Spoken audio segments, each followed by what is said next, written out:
Sa gitna ng pagtakas ni David mula kay Haring Saul, naganap ang isang kakaibang tagpo sa isang kuweba sa disyerto ng Engedi.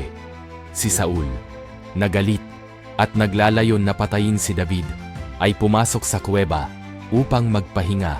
Hindi niya alam na si David at ang kanyang mga tauhan ay nagtatago sa loob. Nang makita ni David ang pagkakataon, hinimok siya ng kanyang mga tauhan. Nasaktan si Saul bilang paghihigante sa lahat ng pag-uusig.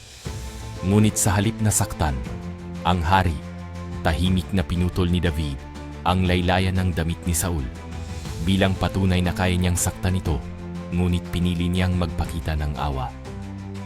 Nang lumabas si Saul, tinawag siya ni David at ipinakita ang ginupit na tela. Ipinaliwanag ni David na hindi niya ginantihan ang masamang balak ni Saul dahil nirerespeto niya ang paghirang ng Diyos kay Saul bilang hari. Napahiya at naantig si Saul at pansamantalang tumigil sa pag-uusig kay David. Ang kwentong ito ay nagtuturo ng kahalagahan ng awa at pagpapatawad sa halip na paghihigante.